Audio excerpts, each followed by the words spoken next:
सरकारी जांत्रिक महाविद्यालय केन्दुझर प्रारंभिक ऐतिहासिक संघर्ष संकल्प और विकास गाथा जो क्षुद्र आरंभ बृहत सफलतार गरिमामय यात्रा स्पष्ट रूपे प्रकाशित। जदि यार आरंभ एक दीप थिला तेबे आज यह एक दीपमाला जहाँ अनेक युवा मन को आलोकित करने सहित जीवन रूपक युद्ध से नूतन दिग्दर्शन कराउछि। यह केवल गोटे प्राजुतिक संस्था नुहे बरं एक शाण कोठरी देखा जाउथिबा दुर्लभ स्वप्नर परिणति जहाँ ओडिशार युवशक्ति को दक्षता और ज्ञानर शिखर को नवा पाई अविरत चेष्टा।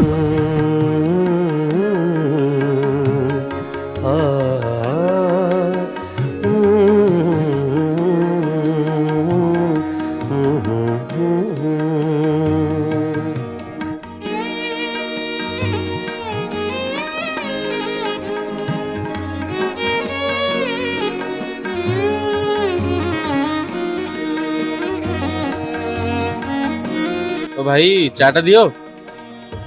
दबा दबा चुपके रात दिन आंसू बहाना याद है चुपके चुपके रात दिन आंसू बहाना याद है।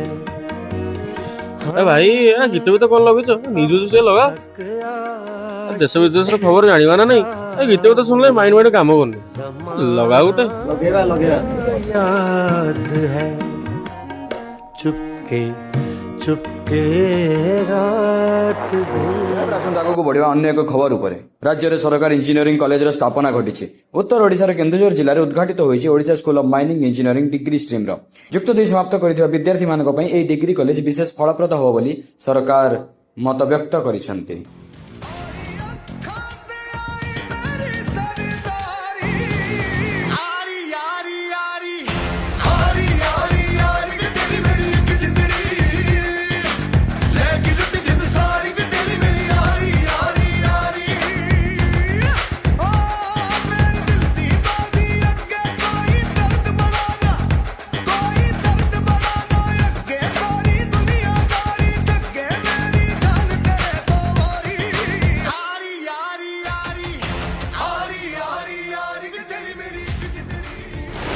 हजार हजार इंजीनियर जन्मपीठ जीसी केउझर जन्म घटी 1995 मसीह। तथ्यानुजाई खनिज संपदर अपार भंडार ओडिशा एक समृद्ध भूमि। तेणु खनिज संबल बहुल अंचल वैषयिक एवं उद्योगीकरण संबंधी ज्ञान प्रदान ओडिशा सरकार अनुमोदन उत्तर ओडिशार प्रथम तथा एकमात्र वैषयिक महाविद्यालय भाव प्रतिष्ठित है Odisha school of mining engineering. 1956 मसीह तेबे पर्यंत ओएसएमई केवल डिप्लोमा शिक्षा प्रदान करुला किंतु 1995 डिप्लोमा सह इंजीनियरिंग शिक्षा देवाई आरंभ है एक अनन्य प्रचेषा। मु प्रदोष कुमार दास वरिष्ठ सहायक सरकारी जांत्रिक महाविद्यालय केन्दुझर। मु 1996 मसीह यही कॉलेज रे कार्यरत। यही कॉलेज 1995 स्थापित होता ओएसएमई से जाना ओएसएमई केन्दुझर डिग्री सस्ता इलेक्ट्रिकल मेकानिकल ब्रांच स्कूल 98 मसीह कौन कारण यार एडमिशन बंद आरंभिक पर्यायर मात्र 20 पिलांकु नहीं आरंभ होता डिपार्टमेंट ऑफ माइनिंग इंजीनियरिंग। 1995 मसीह 2000 मसीहा पर्यंत शिल्प विभाग प्रत्यक्ष तत्वावधान अनुष्ठानटी ओडिशा सरकार द्वारा परिचालित होता। डॉक्टर पीसी दास उभय ओएसएमई डिप्लोमा एवं डिग्री स्ट्रीम अध्यक्ष भार बहन कर नेतृत्व में 1997 मसीह इलेक्ट्रिकल एवं मेकानिकल ब्रांच नाम दुईटी नूतन ब्रांच खोलने प्रस्ताव रखागला।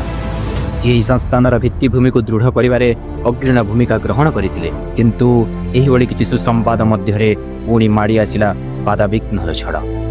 कौनसी एक अज्ञात कारण जो 1998 मसीह 2000 मसीहा पर्यंत अनुष्ठान नाम लेखा रुप्त होगला। जेपरी गोटे नदी किसी समय तार प्रवाह को विरति दिए पर आहरी शक्तिशाली भाव पुनः प्रवाहित होगापी किंतु यही विरति संस्थान अग्रगति को रोकबार सक्षम हो पारा नहीं। ବରଂ ଏହା ଆଗାମୀ ଦିନରେ ଅଧିକ ଶକ୍ତିଶାଳୀ ଓ ସଂଗଠିତ ରୂପେ ଉଦୟ ହେବାର ଆଧାର ସୃଷ୍ଟି କଲା। ଏହି ସମୟାବଧି ପ୍ରତିଷ୍ଠାନର ପୁରା ବୃତ୍ତାନ୍ତରେ ନିଃଶବ୍ଦ ପ୍ରକରଣ ରୂପେ ପରିଗଣିତ।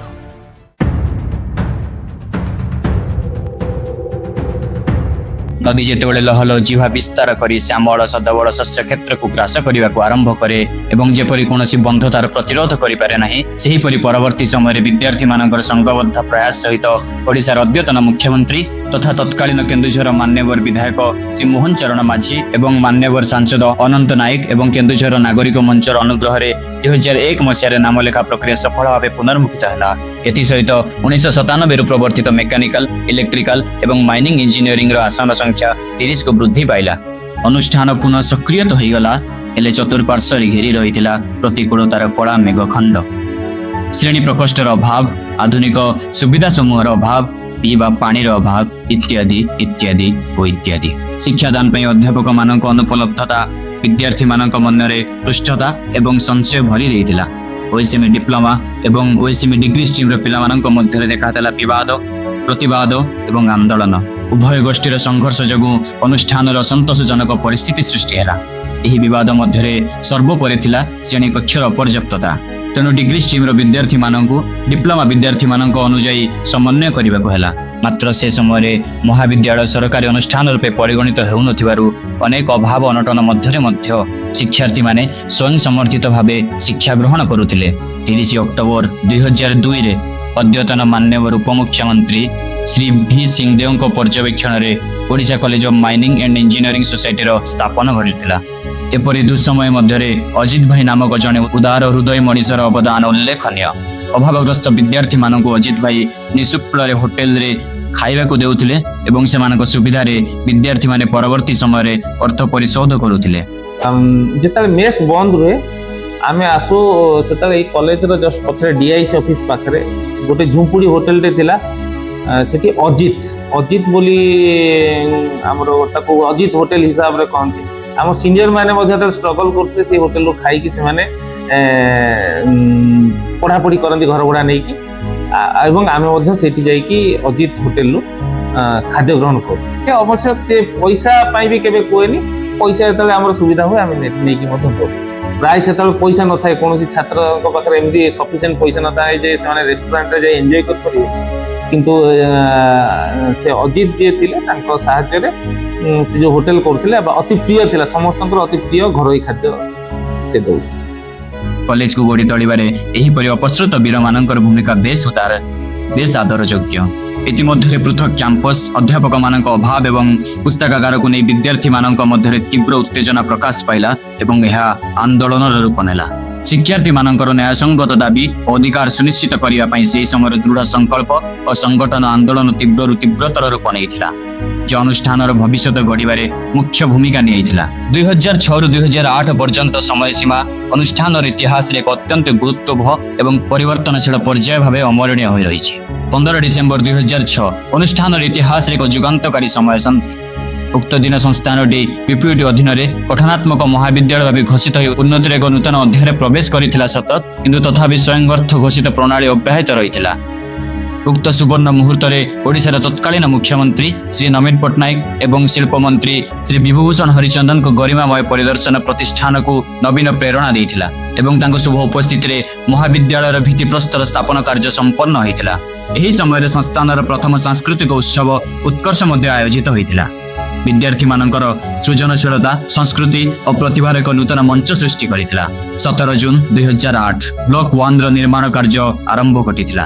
ଆରମ୍ଭ ତ ହେଇଗଲା ସତ, ହେଲେ ଜଳର ଅଭାବ ଯୋଗୁଁ କାର୍ଯ୍ୟ ତ୍ୱରାନ୍ୱିତ ହୋଇପାରୁନଥିଲା। କ୍ରମଶଃ ଛାତ୍ରମାନେ ଜିଲ୍ଲାପାଳ କାର୍ଯ୍ୟାଳୟ ଘେରାଉ କରିବା ସହ ବିକ୍ଷୋଭ ପ୍ରଦର୍ଶନ କରିଥିଲେ ଏବଂ ଶିକ୍ଷାର୍ଥୀମାନେ ମୁଖ୍ୟମନ୍ତ୍ରୀଙ୍କ ସହ ସାକ୍ଷାତକାରର ଉଦ୍ୟମ ଜାରି ରଖିଥିଲେ। ପ୍ରଥମ ପ୍ରୟାସରେ ବିଫଳ ହେଲେ ମଧ୍ୟ ମାନ୍ୟବର ଜିଲ୍ଲାପାଳ ଶ୍ରୀ ବିଶାଲ ସିଂଙ୍କ ସହାୟତାରେ ଦ୍ୱିତୀୟ ପ୍ରୟାସରେ ସେମାନେ ମୁଖ୍ୟମନ୍ତ୍ରୀଙ୍କଠୁ ସକାରାତ୍ମକ ଆଶ୍ୱାସନା ପାଇଥିଲେ। ଏହା ସହିତ 2008 ମସିହାରେ ଏସିଆର ପ୍ରଥମ ତଥା ଏକମାତ୍ର ବିଭାଗ ଭାବେ ମିନେରାଲ ଇଞ୍ଜିନିୟରିଂର ଉପାଦ୍ଘାତ ହେଲା। 2009 ମସିହା ପ୍ରତିଷ୍ଠାନର ଉନ୍ନତି ଯାତ୍ରାରେ ଆରମ୍ଭ ହେଲା ଏକ ନୂତନ ପର୍ଯ୍ୟାୟ। ମହାବିଦ୍ୟାଳୟକୁ ସମୟାନୁକ୍ରମେ ଜାମୁନାଳିଆ କ୍ୟାମ୍ପସକୁ ସ୍ଥାନାନ୍ତର କରାଯାଇଥିଲା ଏବଂ ନିର୍ମାଣାଧୀନ ବ୍ଲକ 1ର ପ୍ରଥମ ବର୍ଷରେ ଶ୍ରେଣୀ ଆରମ୍ଭ ଘଟିଥିଲା। କିନ୍ତୁ ଅନ୍ୟ 3 ବର୍ଷର ଶ୍ରେଣୀ ଓଏସ୍ଏମ୍ଇ ଡିପ୍ଲୋମା ଭବନରେ ହିଁ ଚାଲୁ ରହିଥିଲା। ଜଳ ସଙ୍କଟରୁ ନିର୍ମାଣ କାର୍ଯ୍ୟ ବାରମ୍ବାର ବାଧାପ୍ରାପ୍ତ ହେଉଥିଲା। ତଥାପି କ୍ୟାମ୍ପସରେ ଅବସ୍ଥିତ ପୋଖରୀ ନିର୍ମାଣ କାର୍ଯ୍ୟ ପାଇଁ ଆବଶ୍ୟକ ପରିମାଣର ଜଳ ଯୋଗାଣରେ ଏକ ମୁଖ୍ୟ ଭୂମିକା ବହନ କରିଛି। ଉକ୍ତ ସମୟରେ ପ୍ରଥମ ବର୍ଷର ଏଚ୍ଓଡି ଭାବେ ଡକ୍ଟର ରଞ୍ଜନ କୁମାର ମହାପାତ୍ର ଦାୟିତ୍ୱ ନିଭାଉଥିଲେ ଏବଂ ଏପରି ଅନୁକୂଳତା ମଧ୍ୟରେ ଅନେକ ଗୁଡ଼ିଏ ସମସ୍ୟା ମଧ୍ୟ ଉଙ୍କି ମାରୁଥିଲା ଏବଂ ସେହି ସମୟରେ ପ୍ରଥମ ବର୍ଷର ବିଦ୍ୟାର୍ଥୀମାନେ କଲେଜ ଆସୁଥିଲେ ସତ, କିନ୍ତୁ ନାଥୁପଡ଼ା ଛକରୁ କ୍ୟାମ୍ପସ ପର୍ଯ୍ୟନ୍ତ କୌଣସି ସଡ଼କର ବ୍ୟବସ୍ଥା ନଥିବାରୁ କୃଷିଭୂମି ମଧ୍ୟରେ ଥିବା ହିଡ଼ ଦେଇ ବିଦ୍ୟାର୍ଥୀମାନେ ଶିକ୍ଷା ଲାଭ ପାଇଁ ଆସୁଥିଲେ ଏବଂ ଅଧ୍ୟାପକମାନେ ଶିକ୍ଷାଦାନ ପାଇଁ। ଶ୍ରାବଣ ଏବଂ ଭାଦ୍ରବର ସ୍ନିଗ୍ଧ ବାରିଧାରା ବିଦ୍ୟାର୍ଥୀମାନଙ୍କ ପାଇଁ କୌଣସି ସଂଘର୍ଷମୟ କଣ୍ଟକ ପଥରୁ କମ୍ ନଥିଲା। ଯାତାୟାତର ସୁବିଧା ପାଇଁ 3ଟି OSRTC ବସ୍ର ବ୍ୟବସ୍ଥା କରାଯାଇଥିଲା। ଏହି ବସ୍ ମାଧ୍ୟମରେ ଛାତ୍ରଛାତ୍ରୀମାନେ ମାଇନିଂ ରୋଡରୁ ଧ୍ରୁପଦା NH ପର୍ଯ୍ୟନ୍ତ ଯାତ୍ରା କରୁଥିଲେ। ପାନୀୟ ଜଳର ଦୈନ୍ୟତା ଏକ ଗୁରୁତର ପ୍ରତିବନ୍ଧକ ସାଜିଥିଲା। ଏହି କାଠିକର ପାଠରେ ଅଧ୍ୟାପକମାନେ କଲେଜ ଦ୍ୱାରା ଯୋଗାଇ ଦିଆଯାଇଥିବା ମାର୍ଶାଲ ଯୋଗେ 7ରୁ 8ଟି 20 ଲିଟର ଜାରରେ ପାଣି ଆଣି ଛାତ୍ରଛାତ୍ରୀମାନଙ୍କୁ ଯୋଗାଉଥିଲେ ଏବଂ ସେ ସମୟରେ କାର୍ଯ୍ୟାଳୟ ଓ ପୁସ୍ତକାଳୟ OSME ମାଇନିଂ ରୋଡରେ ଅବସ୍ଥିତ ଥିବାରୁ ପ୍ରଥମ ବର୍ଷର ବିଦ୍ୟାର୍ଥୀମାନେ ଦଲିଲ ପ୍ରକ୍ରିୟା ଓ ପୁସ୍ତକ ଗ୍ରହଣରେ ଅସୁବିଧାର ସମ୍ମୁଖୀନ ହେଉଥିଲେ। ଏହି ଜରୁରୀକାଳୀନ ସମୟରେ ଅଧ୍ୟାପକମାନେ ବିଦ୍ୟାର୍ଥୀମାନଙ୍କୁ ପ୍ରଶାସନିକ କାର୍ଯ୍ୟରେ ସହଯୋଗ କରୁଥିଲେ। ଉକ୍ତ ସମୟରେ ଅଧ୍ୟାପକମାନଙ୍କର ସମର୍ପଣ ଏବଂ ଅବଦାନ ଅନୁଷ୍ଠାନରେ ଇତିହାସର ସ୍ୱର୍ଣ୍ଣାକ୍ଷରରେ ଲିପିବଦ୍ଧ ହୋଇ ରହିବ। ସମସ୍ତଙ୍କୁ ନମସ୍କାର। ମୋ ନାଁ ହେଲା ରାହୁଲ କୁମାର ଦାସ। ମୁଁ ବିଲଙ୍ଗ କରୁଛି 2009 to 13 ବେଚ୍ ଜିସି କଞ୍ଜରେ। ଆମର କ୍ଲାସଟା ନୂଆ ବିଲ୍ଡିଂ ଯେଉଁ ଅଛି ଜିସିରେ ସେଠି ସିଫ୍ଟ ହେଇଗଲା। କମ୍ପ୍ଲିଟଲି ଆମର କ୍ଲାସଟା ସିଫ୍ଟ ହେଇନଥିଲା। ସପୋଜ ଆମର କିଛି କ୍ଲାସ୍ ଥିଓରି କ୍ଲାସ୍ ଜିସିରେ ହେଉଥିଲା, ଆଉ କିଛି ପ୍ରାକ୍ଟିକାଲ ଲାଇକ୍ ଯେମିତି ଇଞ୍ଜିନିୟରିଂ ଡ୍ରଇଂ ହେଇଗଲା, ଏନି ପ୍ରାକ୍ଟିକାଲ ତ ସେଇଟା ଡିପ୍ଲୋମାର ହେଉଥିଲା। କ୍ଲାସ୍ ତ ଷ୍ଟାର୍ଟ ହେଇଗଲା ଜିସିରେ, କିନ୍ତୁ ଅଫିସିଆଲ ୱାର୍କ ଲାଇବ୍ରେରୀ ଏସବୁ ଥିଲା ଡିପ୍ଲୋମାରେ। ତ ଏଠୁ ଡିପ୍ଲୋମାରୁ ଜିସି ହେଇଗଲା ଆମର କେତେ ଆରାଉଣ୍ଡ 6 କିଲୋମିଟର ହେଇଗଲା, 5 କିଲୋମିଟର। ତ ସେଇ ଟାଇମ୍ରେ କ'ଣ ସେତେବେଳେ ରୋଡ଼ ବି ଏତେ ଭଲ ନଥିଲା, କମ୍ୟୁନିକେସନ୍ ବି ଭଲ ନଥିଲା। ତ ଆମକୁ ବହୁତ ପ୍ରୋବ୍ଲେମ୍ ଫେସ୍ କରିବାକୁ ପଡ଼ୁଥିଲା। ମାନେ ସେପଟେ ଆମେ କ୍ଲାସ୍ କରୁଥିଲୁ ଜିସିରେ, ଏପଟେ ଆମକୁ ଅଫିସିଆଲ ୱାର୍କ ପାଇଁ ଏଠି ଆସିବାକୁ ଡିପ୍ଲୋମାରେ ଆସିବାକୁ ପଡ଼ୁଥିଲା। 14 ଅକ୍ଟୋବର 2009 ବ୍ଲକ 1ର କାର୍ଯ୍ୟ ସଫଳତା ଭାବେ ସମାପ୍ତ ଘଟିଲା। 2010 ମସିହାରେ ପ୍ରଥମ ଏବଂ ଦ୍ୱିତୀୟ ବର୍ଷର ଶ୍ରେଣୀ 4ଟି OSRTC ବସ୍ ମାଧ୍ୟମରେ ଚାମୁନାଳିଆ କ୍ୟାମ୍ପସରେ ଅବ୍ୟାହତ ରହିଲା। 2009 ମସିହାରେ ମେଟାଲୋଜିକାଲ ଇଞ୍ଜିନିୟରିଂ ଭାବେ ଏକ ନୂତନ ବିଭାଗର ଆରମ୍ଭ ଘଟିଲା। ଏଥିସହ 20 ଜୁଲାଇ 2010 ସୁଦ୍ଧା ବ୍ଲକ 2ର ମଧ୍ୟ କାର୍ଯ୍ୟ ସମାପ୍ତ ଘଟିଥିଲା। ଏହି କାଳଖଣ୍ଡ ପ୍ରତିଷ୍ଠାନର ସଂଘର୍ଷ, ସଂକଳ୍ପ ଓ ସଫଳତାର ଅମିଟ ସାକ୍ଷ୍ୟ ଭାବେ ଇତିହାସର ଅମର ହୋଇ ରହିଅଛି। 2011 ମସିହା ସଂସ୍ଥାନର ଉନ୍ନତି ଯାତ୍ରାରେ ଏକ ଐତିହାସିକ ପରିବର୍ତ୍ତନର ସମୟ। 4 ଜାନୁଆରୀ 2011ରେ ସରକାରୀ ଅଧିସୂଚନା ନମ୍ବର 148 ଅନୁସାରେ ପ୍ରତିଷ୍ଠାନ ପୁଣି ଥରେ ପୂର୍ଣ୍ଣାଙ୍ଗ ସରକାରୀ ପ୍ରାଯୁକ୍ତିକ ସଂସ୍ଥାନ ଭାବେ ଅଧିସୂଚିତ ହେଲା। 1995ରୁ 2010 ପର୍ଯ୍ୟନ୍ତ OSME ଡିପ୍ଲୋମା ଭବନରେ କାର୍ଯ୍ୟରତ ଥିବା ସଂସ୍ଥାନ 2011 ଠାରୁ ନିଜସ୍ୱ ନୂତନ କ୍ୟାମ୍ପସକୁ ସମ୍ପୂର୍ଣ୍ଣ ଭାବେ ସ୍ଥାନାନ୍ତରିତ ହେଲା। ଡକ୍ଟର BL ଅଗ୍ରୱାଲଙ୍କ ଅଗ୍ରଣତ୍ୱରେ ଚାମୁନାଳିଆ କ୍ୟାମ୍ପସରେ ପୃଥକ କାର୍ଯ୍ୟାଳୟ ଏବଂ ପୁସ୍ତକାଳୟ ସ୍ଥାପନ କରାଗଲା। ସେତେବେଳେ ମିନେରାଲ ଏବଂ ମେଟାଲୋଜିକାଲ ଡିପାର୍ଟମେଣ୍ଟରେ ଅଧ୍ୟାପକମାନଙ୍କ ଅଭାବ ଏବଂ ପିଲାମାନଙ୍କ ପାଇଁ ପୁସ୍ତକର ଅଭାବ ଶିକ୍ଷାଦାନ ପ୍ରକ୍ରିୟାକୁ ବାଧାପ୍ରାପ୍ତ କରୁଥିଲା। ଏହି ପରିସ୍ଥିତିକୁ ଦୂର କରିବା ପାଇଁ ଡକ୍ଟର BL ଅଗ୍ରୱାଲ 2011 ମସିହାରେ ପ୍ରଥମ ଥର ପାଇଁ ସ୍ଥାୟୀ ଅଧ୍ୟାପକ ନିଯୁକ୍ତି ପ୍ରକ୍ରିୟା ଆରମ୍ଭ କଲେ ଏବଂ ବିଭିନ୍ନ ବିଭାଗ ପାଇଁ ଆବଶ୍ୟକୀୟ ପୁସ୍ତକ ମାନ କ୍ରୟ କରିଥିଲେ।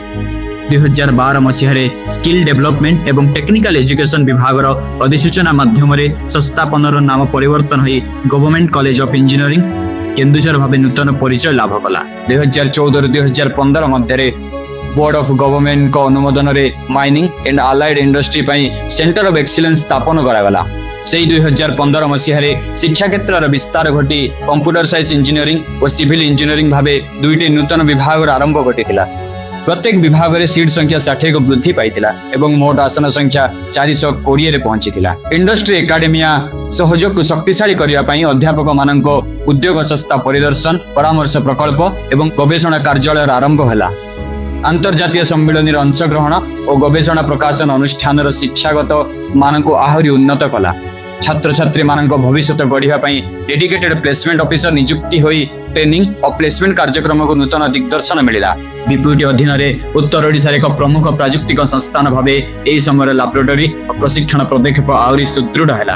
ଏହିପରି ଭାବେ 2011ରୁ 15 ସଂସ୍ଥାନର ପରିଚୟ, ବିସ୍ତାର ଏବଂ ଗୁଣାତ୍ମକ ଉନ୍ନତିର ଏକ ସ୍ୱର୍ଣ୍ଣିମ ଅଧ୍ୟାୟ ଭାବେ ଇତିହାସରେ ଅଙ୍କିତ ହୋଇ ରହିଲା।